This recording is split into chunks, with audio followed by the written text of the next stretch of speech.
What we've got here is a Series 4 example of the Alfa Romeo Spider. I've owned this one for 23 years. I'd have to keep my Alfa Spider, wouldn't I? I've had that for so long now. Sometimes you fancy a change though. I woke up one summer's morning in 2020.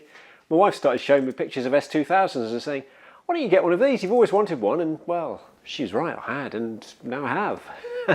So here it is, my 2003 AP1 Honda S2000. I broke with tradition, well my tradition anyway, and I bought the best one I could find. Only thing is though, it's got this little black lip spoiler on it, this little chin spoiler, which is non-standard. It's about the only non-standard thing on the car. Bit of a problem, I keep scratching it on speed bumps and it even grounds out when I'm coming in and out of the garage here at the end of my driveway. I'm going to take it off and see what kind of a state it is underneath. Maybe it's chafed and scuffed the original paintwork, maybe it's mint underneath, who knows. So, gonna have a go. You can see the problem here. I mean, there is literally no ground clearance here. Yeah, we got 5 inches if you're lucky. That's why I keep scraping it. It's only a few bolts. I'll say a few, quite a few actually. So I've had a look, looks like it's pretty easy. I think it's just an 8mm socket, a load of bolts, 2 in the wheel arch each side and a load under the front. I've even got my Mugen Power mug. All right, let's get started. Well, this makes a change from working on the old Alfa. I've probably broken these bolts off already on that.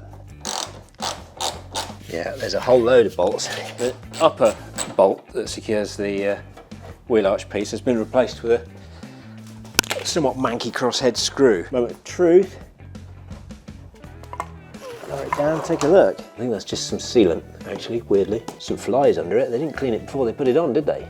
Bodgers. I reckon with a little bit of polish, a bit of elbow grease, might get away without some paintwork. Some regular wax polish. What's this? Foreca. It's good stuff, this. Set to work, see what happens, I think.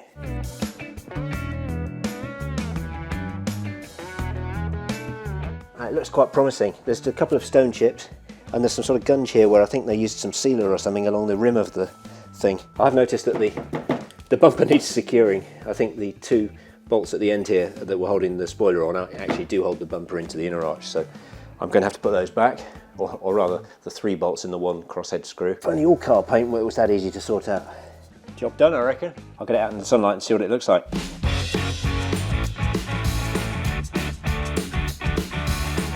I've had this car about a year now, and every time I go out in it, it's like the first day after buying it. Never get tired of that, the way that VTEC revs. 9,000 RPM, production engine. I found it hard to buy a nice S2000 though. I wanted a standard one, a straight one. I wanted to spend a reasonable amount of money, but I didn't want to go mad. Drove quite a while to look at a couple. Lucked out, found this particular car, advertised locally, and the guy clearly loved it. I mean, you know you're onto a good thing when the chap says, look, I'll put the car on the driveway so you know which house to stop at, unless it's drizzling, because there's drizzle forecast later, I don't want to put it out in the rain.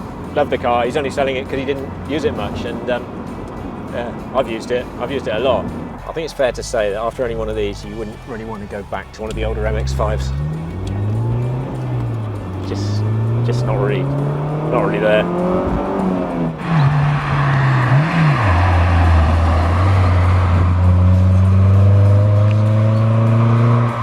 My everyday car's an automatic Toyota hybrid. I just come out in this sometimes just to remind myself I can still drive. This one is a little bit louder than standard. It's got a Jap speed exhaust, or at least the rear part of a Jap speed exhaust. That's the only thing that's caused me any trouble. I drove this car all the way to Norfolk and back, bearing in mind we're in Gloucestershire here. When I got back, the exhaust was getting really, really noisy, and I found a crack in one of the catalyst flanges, and also I found that the sleeve joint holding the rear exhaust section on was falling off. And actually, I think the Honda system wouldn't have given you any problems, so, you know, it's one of those cars you just shouldn't really modify in my mind. I know people think the F20 engine is so strong, it's a great basis for supercharging and all this business, but to be honest, the S2000 was designed with such a purity of purpose that you modify one thing, you've got to modify several other things.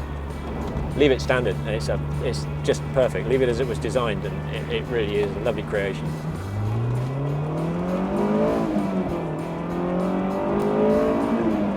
And that's just 7,000 revs. It really takes some commitment to use all the performance in these cars, because you have to set aside all the mechanical sympathy you've ever learned. I mean, it is actually quite hard to steel yourself psychologically to go to the full 9,000.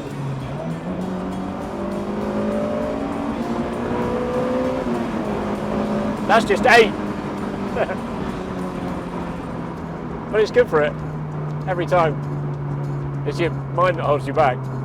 So on paper, yeah, Alfa Spider, Honda S2000, 2 litre, twin cam, open 2-seater. On paper, quite similar, aren't they? In reality, you can pick 2 more different cars.